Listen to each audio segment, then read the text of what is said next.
Meristematic tissue में एक diagram बनाएंगे। ये है,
ये डायग्राम बनाइएगा।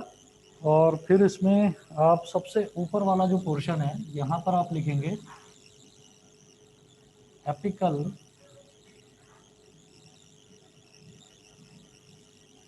Apical meristem. यहाँ वाले पोर्शन में आप लिखेंगे इंटरकैलरी मेरिस्टेम।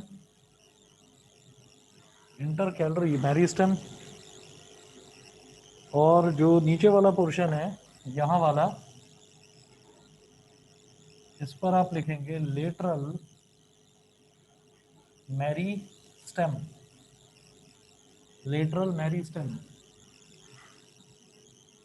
ठीक है, ये डायग्राम सभी बच्चे बना लें। मेरिस्टेमेटिक टिश्यू का ये डायग्राम है। उसके बाद आप नोट करेंगे the apical meristem is present at the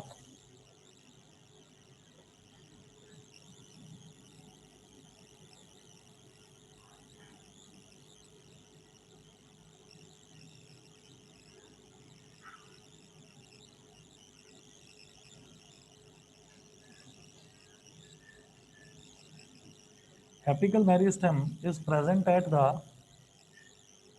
growing tips of stems is present at the growing tips of stems and roots, growing tips of stems and roots,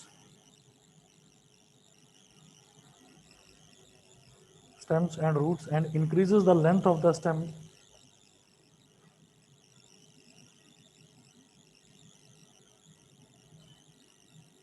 and increases the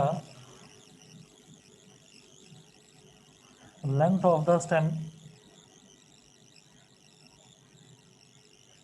and increases the length of the stem and the root.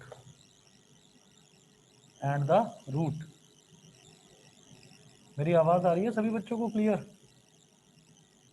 Yes sir. ठीक है, yes ठीक है।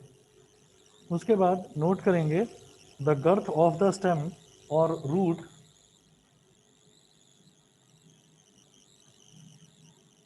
Second point note करें the girth of the stem the girth of the stem or root increases due to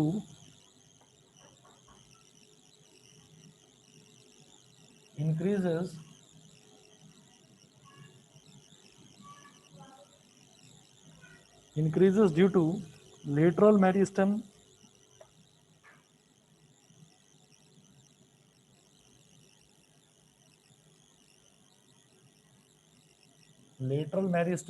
bracket में लिखें cambium CAMBIUM cambium.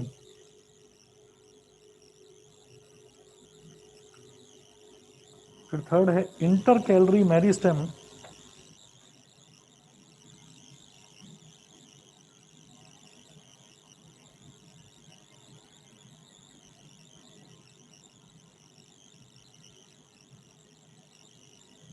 intercalary meristem is the meristem at the base of the leaves.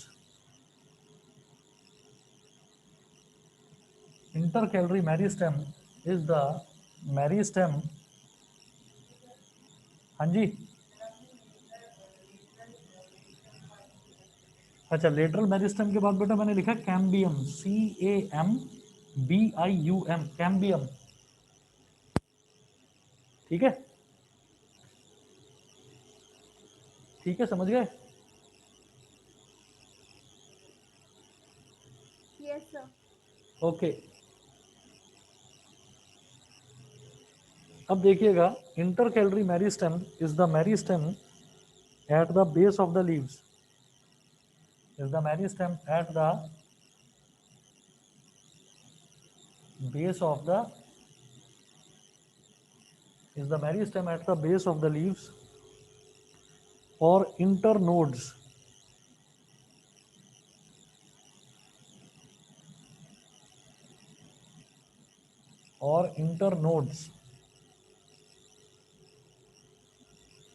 Bracket में लिखेंगे on either side of the node,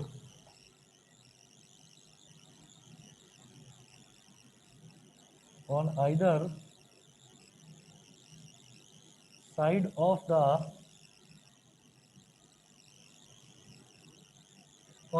side of the node, bracket close, on twigs, TWIGS twigs।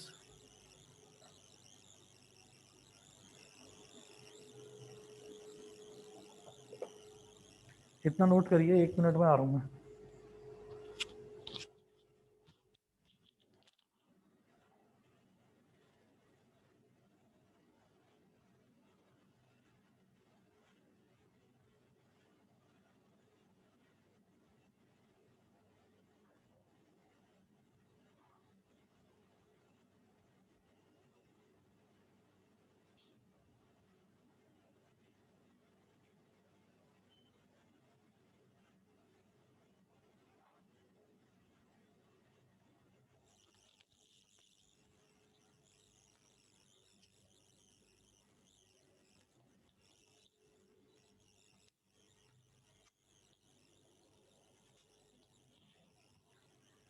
देखिएगा इसमें क्या होता है कि जो हम मेरिस्टेमेटिक टिश्यू की बात करते हैं तो पहली चीज़ तो ये है कि मेरिस्टेमेटिक टिश्यू एक प्लांट टिश्यू है, प्लांट्स में पाई जाती है, पहली चीज़ तो ये।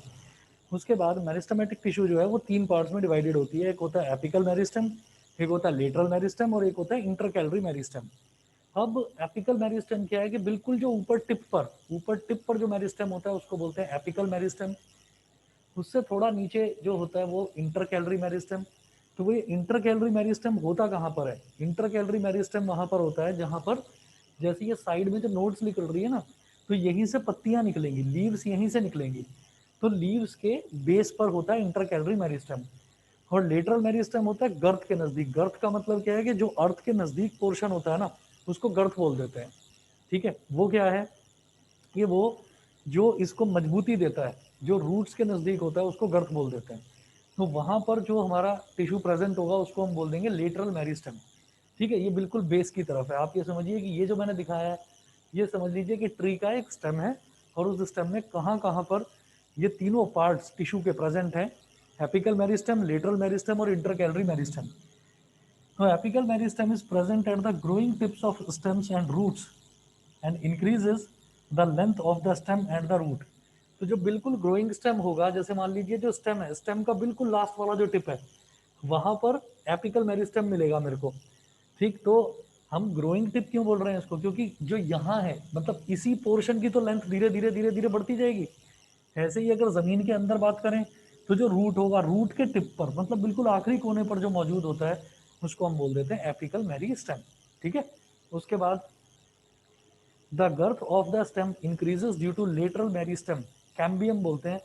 लेटरल मेरिस्टेम को कैम्बियम बोलते हैं। गर्थ का मतलब होता है कि उसका जो रेडियस होता है, जो वो फैलता चला जाता है, उसको बोल देते हैं गर्थ।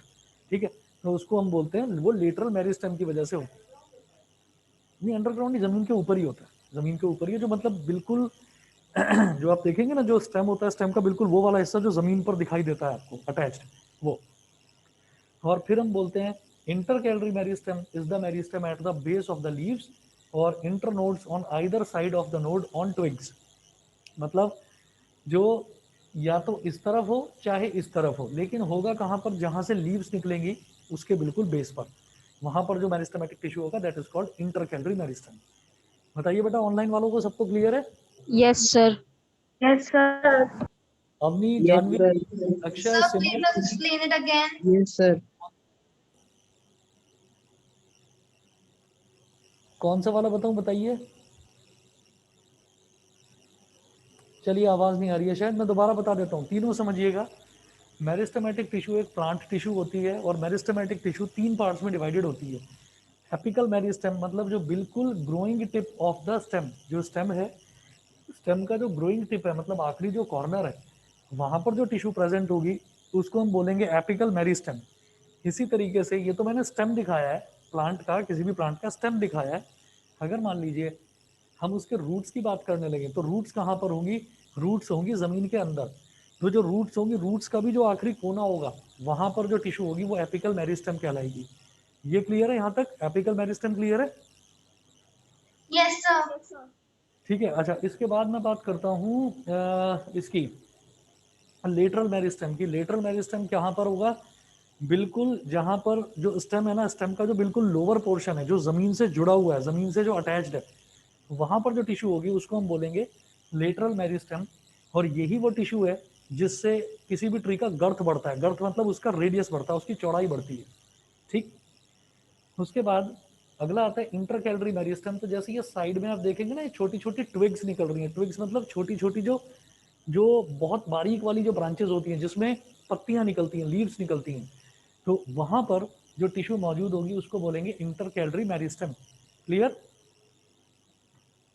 Yes, sir. ठीक है जी, आगे चलते हैं अब।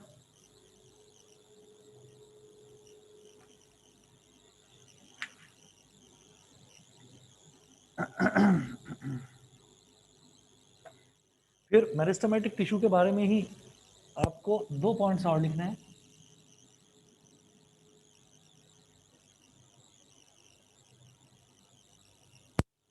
तो एक पॉइंट लिखेंगे, as the cells of this tissue are very active,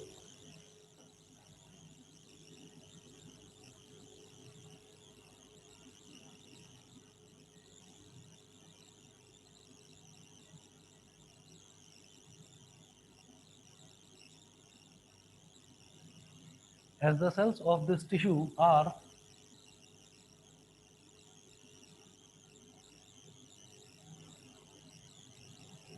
as the cells of this tissue are very active, they have dense cytoplasm,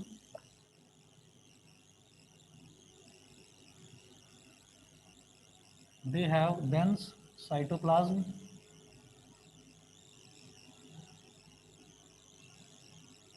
they have dense cytoplasm comma thin cellulose walls,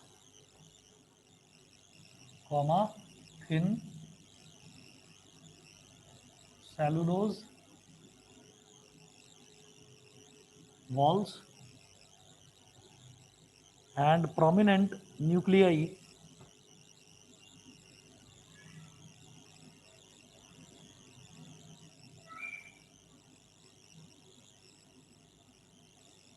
and prominent nuclei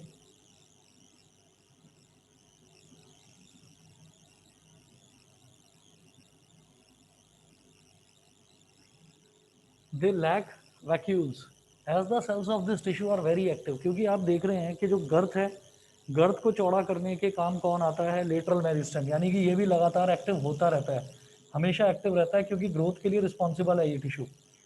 यहाँ पर पत्तियाँ, आज आप regular उसका plantation पर आप ध्यान दे रहे हैं, आप रेगुलर उस पर उसमें वाटरिंग वगैरह कर रहे हैं, तो आप ये देखेंगे कि ये भी ग्रो करेगा। इसके जो लीव्स की जो ट्विग्स हैं ये भी ग्रो करेंगी, और एपिकल मेरिस्टेम है ये भी ग्रो करेगा। तो ये तीनों ही जो पार्ट्स हैं वो ग्रो करेंगे, यानी कि मेरिस्टेमेटिक टिश्यू जो है वो लगातार ग्रो करती रहती है। जब वो ग्रो करती रहती है इसका मतलब ये टिश्यू बहुत ज़्यादा एक्टिव है। ऐसा नहीं है कि ये टिश्यू खाली बैठी रहती है, हमेशा ग्रो करेगी, यानी कि इट इज़ वेरी एक्टिव। तो जब ये टिश्यू बहुत ज़्यादा एक्टिव है तो इसका मतलब इसका जो साइटोप्लाज्म है वो बहुत ज़्यादा डेंस होगा, बहुत बड़ा होगा, घना होगा। उसकी जो वॉल्स हैं वो वॉल्स बहुत छोटी होंगी, क्योंकि उसको ग्रो करना है। ग्रो करने का मतलब ये है कि उसको अपनी जो वॉल्स हैं उनको वॉल्स को लगातार एक्सपैंड करना है। तो जो थिक वॉल्स हैं, थिक वॉल्स एक्सपैंड नहीं होंगी सेल की जो सेलुलोज की बनी हुई वॉल्स होती हैं, यानी कि जो उसका मेम्ब्रेन होगा वो पतला होगा ताकि वो ग्रो कर सके आसानी से। ठीक है। एंड प्रोमिनेंट न्यूक्लियाई मतलब बड़ा न्यूक्लियस होता है उसका। ठीक है, क्योंकि उनको लगातार ग्रो करना है, और ग्रो वो कर रहे हैं, इसी वजह से हम ये कहेंगे कि वो बहुत ज़्यादा एक्टिव टिश्यू है। दूसरा, मरिस्टमेटिक टिश्यू में वैक्यूल्स नाम की चीज़ होती ही नहीं है, दे लैक वैक्यूल्स। वैक्यूल्स क्या होते हैं? जो किसी भी फूड आइटम को एंट्रैप करता है उसको हम वैक्यूल बोल देते हैं। सभी को क्लियर है इतना? Yes sir. ठीक है जी। Yes, sir. ओके, अब इसके बाद जैसे हमने ये देखा था कि मरिस्टमेटिक टिश्यू तो प्लांट टिश्यूज की पहली टाइप है, उसके बाद दूसरी टाइप लिखेंगे permanent tissue.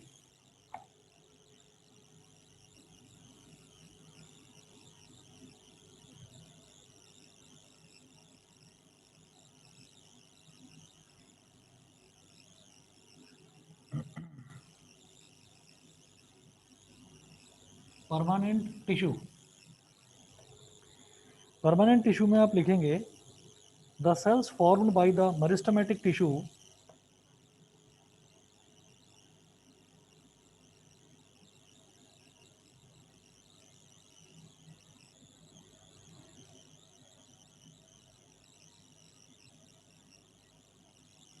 the cells formed by the meristematic tissue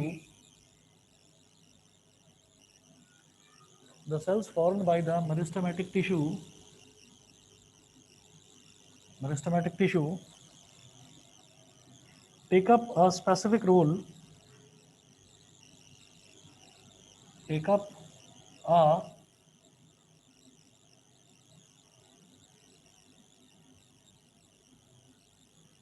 the cells formed by the meristematic tissue take up a specific role and lose the ability to divide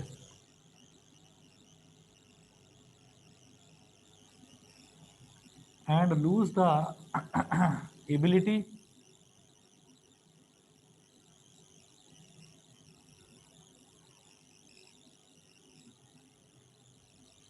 and lose the ability to divide। Second point लिखें, as a result they form a permanent tissue.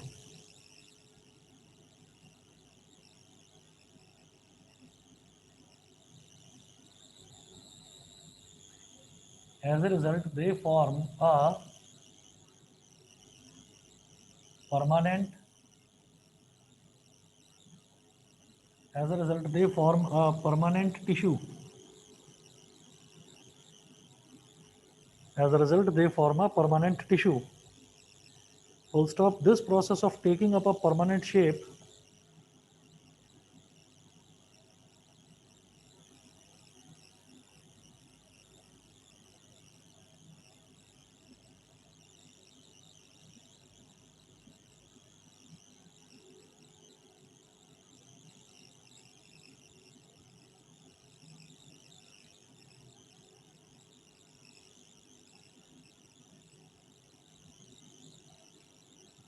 This process of taking up a permanent shape, comma, size and a function,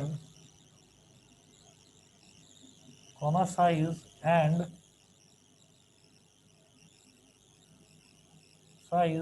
a function is called differentiation.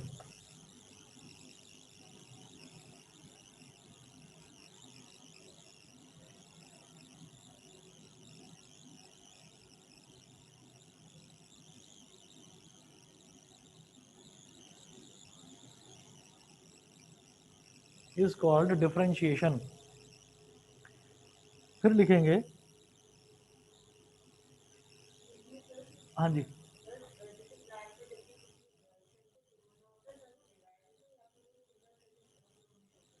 Divide होता है, divide होता है। बस मैं 1 minute बताता हूँ, अभी सारे पॉइंट्स एक्सप्लेन करूंगा। थर्ड नोट करेंगे, cells of meristematic tissue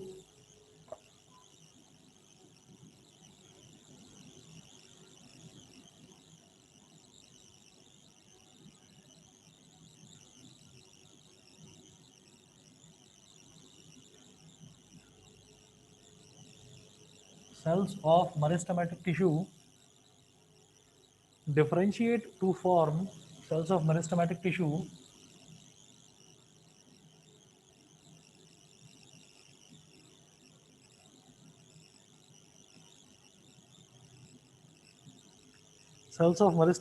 differentiate to form different types of permanent tissue.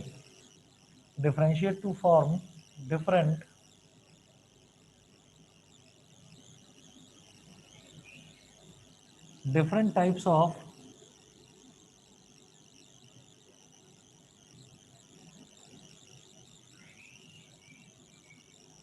different types of permanent tissue.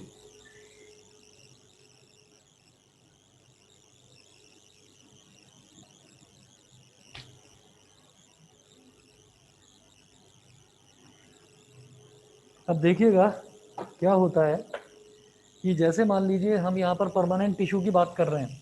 The cells formed by the meristematic tissue take up a specific role and lose the ability to divide. The cells formed by the meristematic tissue, तो meristematic tissue जो cells बनाता है, देखिए हमको ये मालूम है कि छोटे छोटे जो सेल्स हैं, मतलब टिश्यू के अंदर बहुत सारे सेल्स होते हैं, ठीक है। तो the cells formed by the meristematic tissue, तो जिन छोटे छोटे सेल्स से मिलकर मेरिस्टेमेटिक टिश्यू बनी है, they take up a specific role and lose the ability to divide. वो एक स्पेसिफिक रोल पकड़ लेते हैं। जैसे मान लीजिए उसके अंदर 10 सेल्स हैं, तो एक सेल जो है वो कहेगा कि भाई मैं तो न्यूट्रिशन का देखूंगा, है ना। दूसरा सेल कहेगा कि मैं सनलाइट को एब्जॉर्ब करने का काम करूंगा, क्लोरोफिल के साथ काम करूंगा। तीसरा बोलता है कि मैं फूड के डिस्ट्रीब्यूशन का काम करूंगा। तो मतलब जब सबको अलग अलग फंक्शन मिल जाते हैं, तो जब सबको अलग अलग फंक्शन मिल जाते हैं तो फिर वो फर्दर डिवाइड नहीं होते। एक बार डिवाइड हो गए, डिवाइड होने के बाद में जब सबको अलग अलग फंक्शंस मिल गए, then they lose the ability to divide, फिर वो डिवाइड नहीं होंगे। और जब कोई चीज डिवाइड नहीं होगी तो इसका मतलब ये है कि उसने एक परमानेंट शेप और साइज ले लिया, और that's why that type of tissue is known as permanent tissue. तो परमानेंट टिश्यू भी मेरिस्टेमेटिक टिश्यू से ही बनती है। मेरिस्टेमेटिक टिश्यू के सेल्स जब अलग अलग स्पेसिफिक फंक्शंस ले लेते हैं and they lose the ability to divide, तब वो बना देते हैं permanent tissue. As a result, they form a permanent tissue. This process of taking up a permanent shape, size and a function is called differentiation. इसी को बोलते हैं differentiation, कि सबके अलग अलग काम हो गए। फॉर एग्जाम्पल हम ये कहें कि चाहे प्लांट हो, चाहे प्लांट की बॉडी हो, चाहे एनिमल की बॉडी हो, तो उसके अंदर अलग अलग प्रोसेसेस चलते हैं। फॉर एग्जाम्पल हम अगर किसी ऑटोमोबाइल मैन्युफैक्चरिंग यूनिट की बात करें, तो वहाँ पर एक यूनिट में सिर्फ टायर बन रहे हैं, एक यूनिट में सिर्फ हैंडल बन रहा है, एक यूनिट में सिर्फ टैंक बन रहा है उसका जिसके अंदर पेट्रोल डाला जाता है, एक में सिर्फ मीटर बन रहे हैं जो आगे जो जिस पर स्पीड वगैरह लिखी हुई आती है। तो अलग अलग यूनिट्स के अलग अलग फंक्शंस हैं। उसी तरह से अलग अलग सेल्स के अलग अलग फंक्शंस होते हैं and this process is called differentiation. Cells of meristematic tissue differentiate to form different types of permanent tissue. जो सेल्स होते हैं मेरिस्टेमेटिक टिश्यू के, वो डिफरेंशिएट हो जाते हैं। डिफरेंशिएट मतलब अलग अलग हो जाते हैं, और अलग अलग होकर वो क्या करते हैं, वो अलग अलग तरीके की परमानेंट टिश्यू बनाते हैं। तो अलग अलग तरीके की परमानेंट टिश्यू का मतलब परमानेंट टिश्यू की भी कुछ टाइप्स होती होंगी। तो 2 टाइप्स होती हैं, एक होती है सिंपल परमानेंट टिश्यू, एक होती है कॉम्प्लेक्स परमानेंट टिश्यू। बेटा यहाँ तक सबको क्लियर है, बताइए। Yes, sir. Yes, sir. ठीक Yes. है। Yes, sir. चलिए जी, तो फिर ठीक है, आगे चलता हूँ फिर मैं। तो परमानेंट टिश्यू की भी दो टाइप्स होती हैं, एक सिंपल परमानेंट टिश्यू और एक होता है कॉम्प्लेक्स परमानेंट टिश्यू। तो पहली आप हेडिंग डालेंगे simple permanent tissue.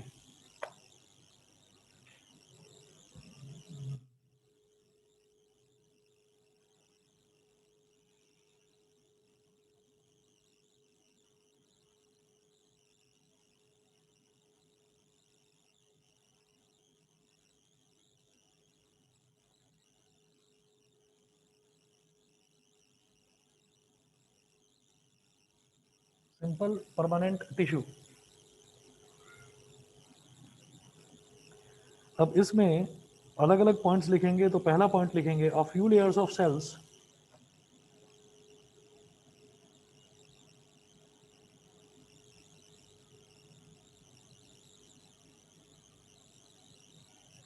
a few layers of cells form the basic packing tissue.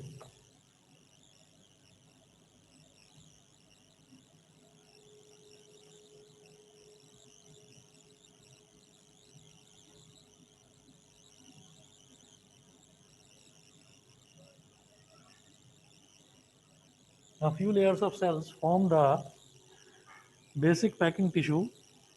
Full stop. This tissue is parenchyma.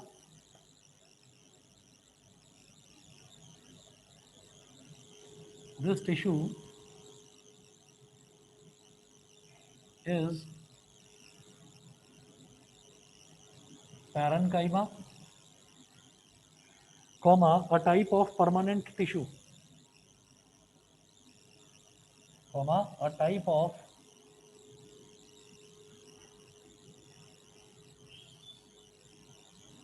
of permanent tissue. Next point लिखेंगे। पहले पॉइंट्स लिखिए आप, 6-7 पॉइंट्स लिखवाऊंगा इसमें, फिर एक्सप्लेन करता हूँ। सेकंड पॉइंट है it consist of a relatively unspecialised sales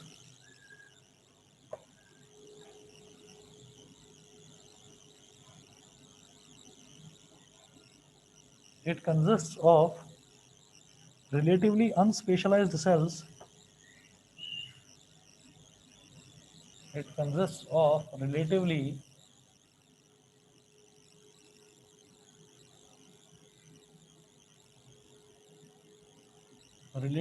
unspecialized cells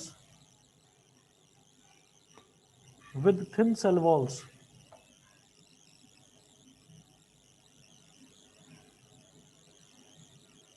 With thin cell walls.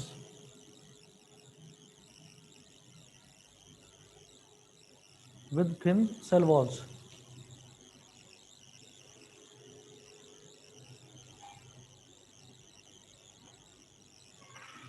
With thin cell walls. और इसी में नेक्स्ट पॉइंट लिखेंगे they are live cells.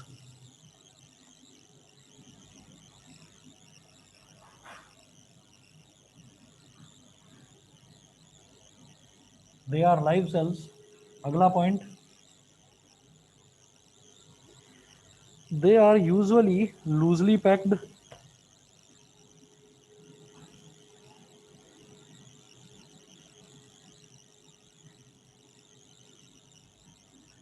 They are usually loosely packed.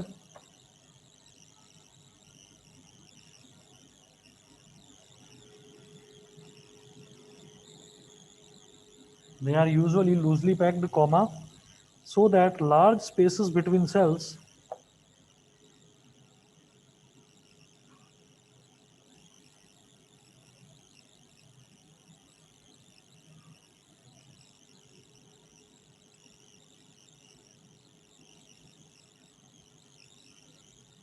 so that large spaces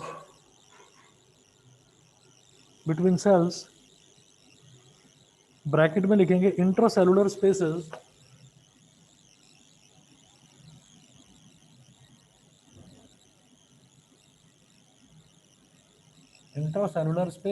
bracket close are found in this tissue.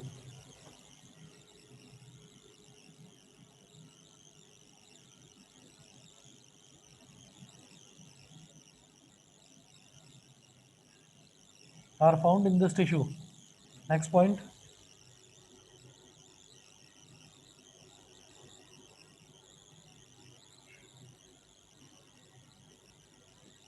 Next point लिखिएगा. In some situations, it contains chlorophyll.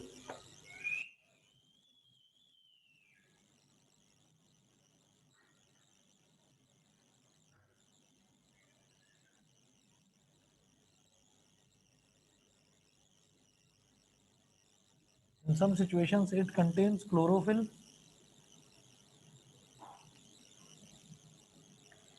In some situations, it contains chlorophyll and performs photosynthesis. And performs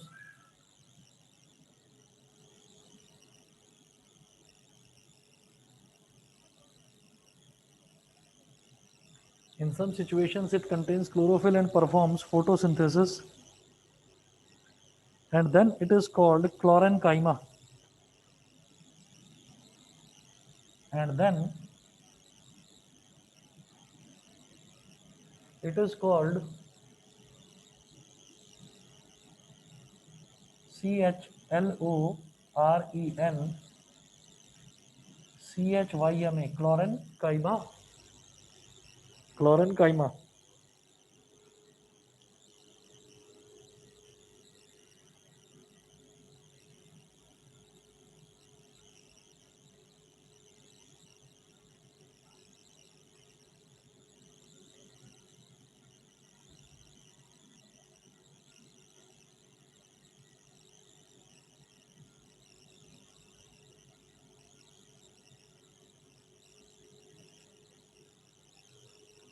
Then it is called chlorenchyma. उसके बाद लिखें in aquatic plants large air cavities, और ये chlorenchyma को underline कर लीजिए. फिर नेक्स्ट पॉइंट लिखेंगे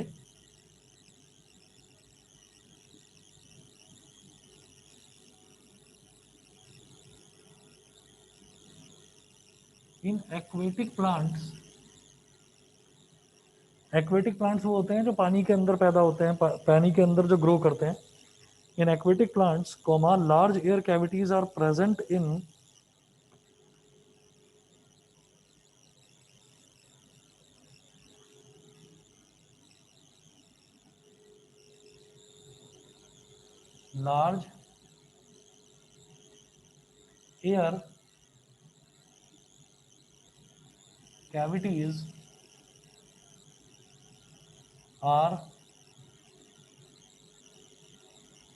large air cavities are present in parenchyma to give buoyancy, are present in parenchyma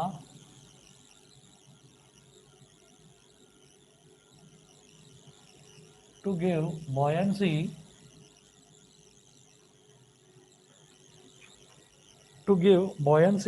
to the plants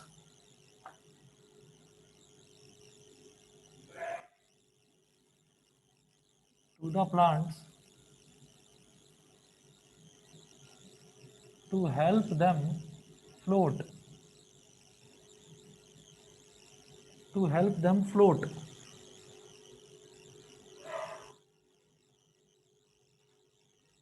such a parenchyma type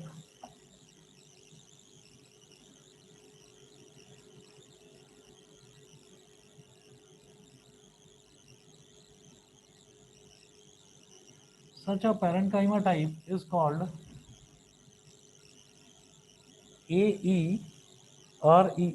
aerencyma.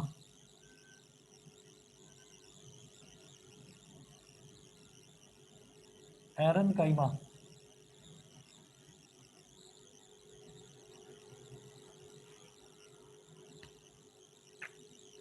The parenchyma of stems and roots also stores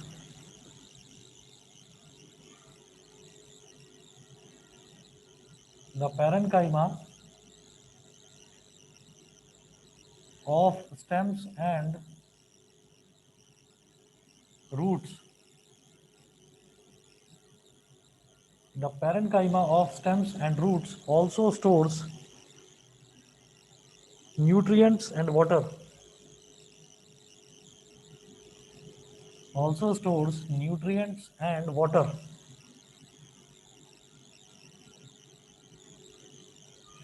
Also stores nutrients and water.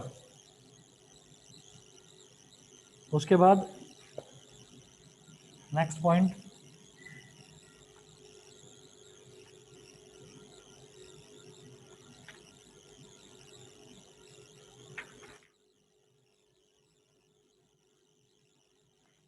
उसके बाद लिखेंगे the flexibility in plants is due to another permanent tissue.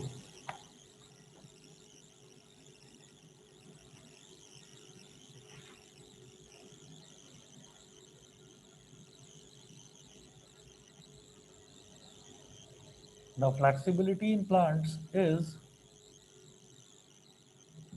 due to another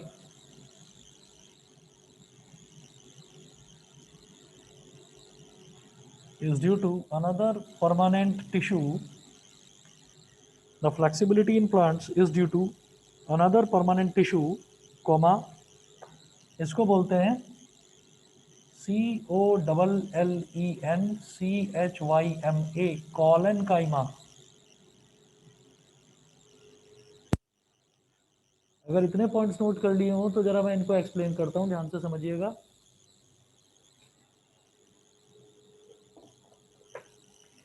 देखिए, मैं शुरुआत से देखता हूं. Permanent tissue जो है, परमानेंट टिश्यू के अलग अलग टाइप्स होते हैं. क्यों? क्योंकि जब मेरिस्टेमेटिक टिश्यू, उसके जो सेल्स होते हैं, जब वो डिवाइड करना बंद कर देते हैं, यानी कि वो जब एक परमानेंट फंक्शन परफॉर्म करते हैं, तो हम उनको बोल देते हैं कि वो परमानेंट टिश्यू बन गया. अब परमानेंट टिश्यू जो है वो भी अलग अलग टाइप की होती है. एक होती है सिंपल परमानेंट टिश्यू और दूसरी होती है कॉम्प्लेक्स परमानेंट टिश्यू. अब जरा देखिएगा, सिंपल परमानेंट टिश्यू में हम ये बोलते हैं a few layers of cells form the basic packing tissue. This tissue is parenchyma, a type of permanent tissue. A few layers of sales.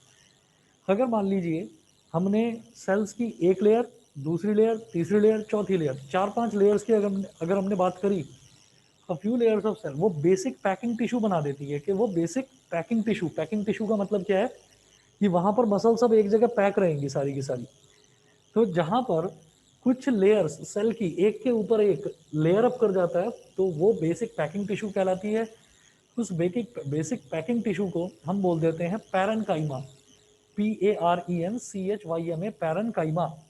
ठीक है. और ये जो पैरेन्काइमा है, ये एक परमानेंट टाइप की टिश्यू होती है. मतलब इसका पर्टिकुलर इनके फंक्शंस होते हैं. परमानेंट टिश्यू का मतलब कि उसके पर्टिकुलर फंक्शन होंगे कि ये टिश्यू यही फंक्शन परफॉर्म करेगी और कुछ नहीं करेगी. तो ऐसो को हम बोलते हैं परमानेंट टिश्यू, पैरेन्काइमा.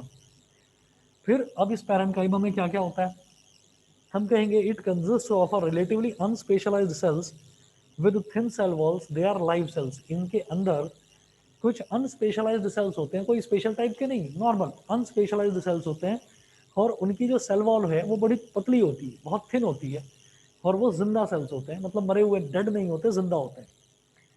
अगला, they are usually loosely packed. उनकी जो पैकिंग होती है वो बहुत ज़्यादा, मतलब स्ट्रॉन्ग पैकिंग नहीं होती, लूजली पैक्ड होती है, मतलब वो टूट सकते हैं. They are loosely packed so that large spaces between cells, intracellular spaces, are found in this tissue. Loosely packed होते हैं तो उसके अंदर लार्ज इंट्रासेलुलर स्पेसेस मिलते हैं. लूजली पैक्ड कैसे? जैसे मान लीजिए थ्रेड्स को जब लूजली पैक करके उनके बीच में थोड़ा थोड़ा एयर स्पेस तैयार करा जाता है, तो वो फोम बन जाता है. उस फोम को हम इस तरह से प्रेस कर सकते हैं, जैसे कि गद्दा होता है, फोम का सोफा होता है, बेड होता है. तो बेड पर हम बैठते हैं तो बेड दबता है, उसकी एक कंप्रेसिंग प्रॉपर्टी होती है. तो इसी तरीके से अगर सेल्स के बीच में भी हवा के लिए आपने स्पेस छोड़ दिया, तो आपने उसको, इसका मतलब बहुत टाइटली पैक नहीं करा. तो जब टाइटली पैक नहीं करा तो बीच में क्या है, इंटरमोलिकुलर स्पेसेस, दैट्स वाई वो कंप्रेस होता है. तो हम ये कहते हैं कि ये वाली जो टिश्यू है ये बहुत ज़्यादा टाइटली पैक्ड नहीं होती, लूजली पैक्ड होती है. इस वजह से इनके बीच में एयर स्पेसेस बहुत ज़्यादा होते हैं.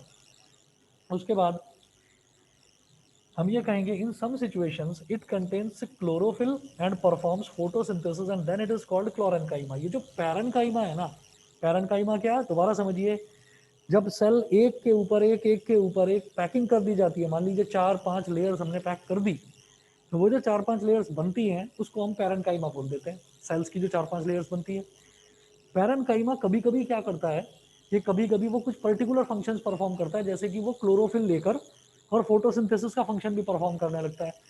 तो जब पैरेनकाइमा फोटोसिंथेसिस का फंक्शन परफॉर्म करने लगे तो हम उसी पैरेनकाइमा को क्या बोल देते हैं, क्लोरेनकाइमा।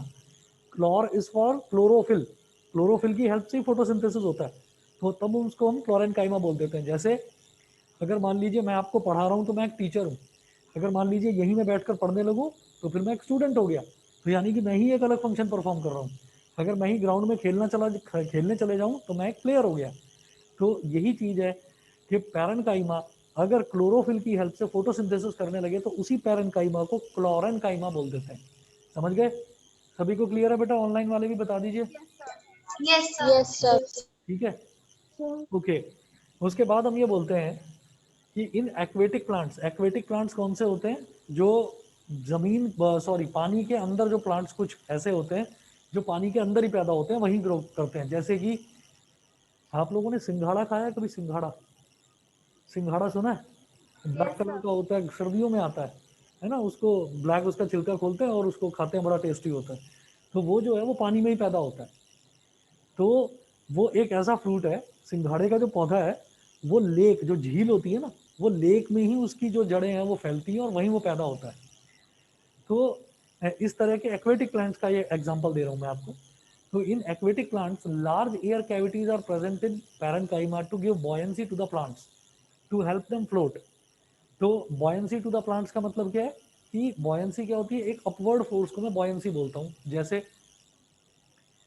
जैसे आपने एक जो मग है, आप नहाने चले गए, सर्दियों के दिन है, आप नहाने चले गए, पानी बड़ा ठंडा ठंडा है, नहाने का मन नहीं कर रहा है, ठीक है? तो आपने क्या करा, आप बैठकर अंदर खेल करने लगे। खेल क्या होता है, बाल्टी में थोड़ा सा पानी भरा, वो जो मग होता है उसको लिया, उसको आप डुबा रहे हो, फिर वो ऐसे कूद के ऊपर आ रहा है, फिर आप डुबा रहे हो, फिर वो कूद के ऊपर आ रहा है, फिर बाहर से मम्मी पापा आवाज़ लगाते हैं, डांट पड़ती है, तो फटाफट नहा कर एकदम भाग कर निकल के आते हो।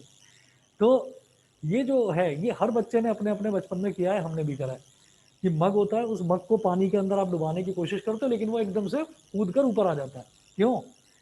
मग जो हमको खाली दिखाई दे रहा है, खाली नहीं है वो, उसके अंदर एयर भरी हुई है, उसके अंदर हवा है।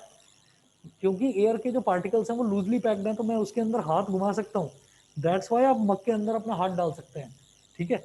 तो आपने मग के अंदर हाथ डाला, उसके अंदर पहले से ही एयर मौजूद थी, तो जब एयर जिसके अंदर मौजूद होती है वो उसको लाइट बना देता है, उसको हल्का बना देता है उस ऑब्जेक्ट को। तो यही एक डिफरेंस है कि अगर आप टेनिस बॉल की बात करें तो टेनिस बॉल के अंदर जो है वो एयर भरी होती है, खाली खोखली होती है वो, तो वो हल्की होती है। और लेदर की बॉल की बात करें तो लेदर की बॉल अंदर भी उसके अंदर सॉलिड मटेरियल भरा हुआ होता है, दैट्स वाई वो थोड़ी हैवी होती है, डेंसर होती है। तो अगर आप लेदर की बॉल किसी पानी में डालोगे ना, वो डूब जाएगी, लेकिन अगर आप टेनिस की बॉल डालोगे वो डूबेगी नहीं। समझ रहे हैं? कभी भी करके देखना, टेनिस की बॉल डूबेगी नहीं, वो पानी के ऊपर तैरती रहेगी, फ्लोट करेगी। तो जहाँ पर भी एयर कैविटी मौजूद होगी, एयर मौजूद होगी, वहाँ पर वो चीज़ पानी में नहीं डूबेगी, फ्लोट करने लगेगी। तो जो एक्वेटिक प्लांट्स होते हैं, एक्वेटिक प्लांट्स में जो उनके सेल्स होते हैं, उनके सेल्स के बीच में एयर होता है, एयर स्पेस होता है, दैट्स वाई वो हल्के होते हैं और इसी की वजह से वो पानी के अंदर डूबते नहीं हैं, वो तैरकर ऊपर आ जाते हैं। तो जो सिंघाड़े का पौधा होता है, या अगर आपने लोटस का पौधा देखा हो, जो कमल का फूल होता है, वो भी पानी, जहाँ पर खास तौर पर थोड़ा कीचड़ भी होता है, वो वहाँ पैदा होता है, ठीक है? तो उसका भी जो पौधा है वो फ्लोट करके ऊपर आ जाता है, उसकी जड़ें तो नीचे होती हैं पानी की, लेकिन वो खुद फ्लोट करके ऊपर आ जाता है, क्योंकि उसके जो सेल्स हैं उनके बीच में क्या होता है, लार्ज एयर कैविटीज, मतलब बीच की जगह में एयर भरी हुई होती है।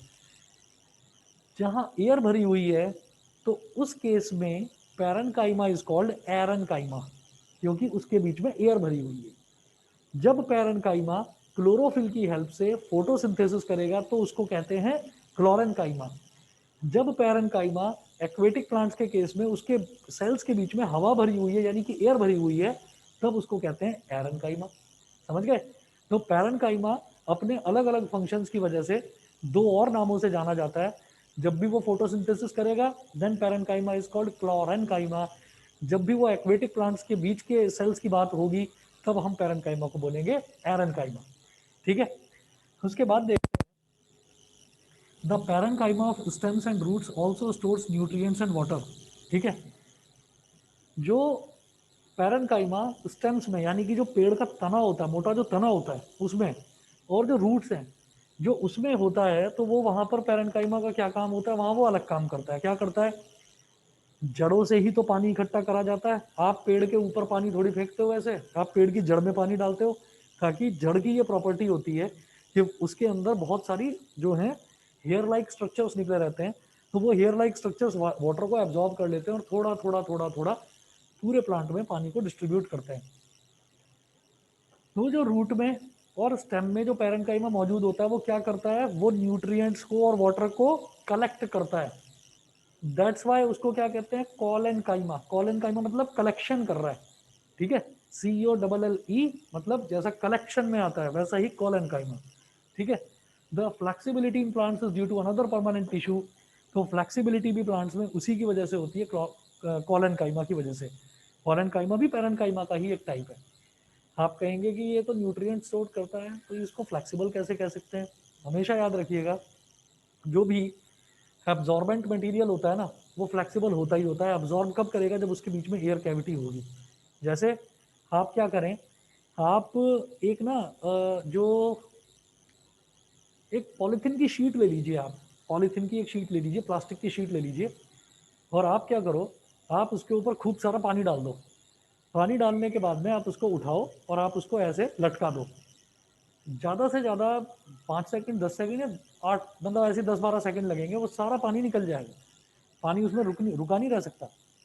वहीं फिर हम बात करते हैं कि हम किसी कपड़े की बात करते हैं जहाँ पर छोटे छोटे छोटे छोटे फाइबर्स से मिलकर बना है कपड़ा। तो कपड़ा जो है, कपड़ा अपने फाइबर्स के बीच में छोटा छोटा एयर स्पेस होता है। आप अपनी शर्ट का कपड़ा खींच कर देखोगे तो आपको दिखाई देगा कि बहुत छोटा छोटा छोटा एयर स्पेस है उसमें। एयर स्पेस की वजह से क्या होता है कि वो पानी को स्टोर कर लेता है अपने अंदर। वही चीज़ यहाँ पर है। और ये जो चीज़ है, जैसे कपड़ा है, तो कपड़ा प्लास्टिक के कंपैरिजन में ज़्यादा फ्लेक्सिबल होता है। तो जो भी चीज़ किसी चीज़ को एब्जॉर्ब कर सकती है, अपने अंदर कलेक्ट कर सकती है, दैट इज मोर फ्लेक्सिबल। तो पैरेन्काइमा 3 तरीके का हो गया।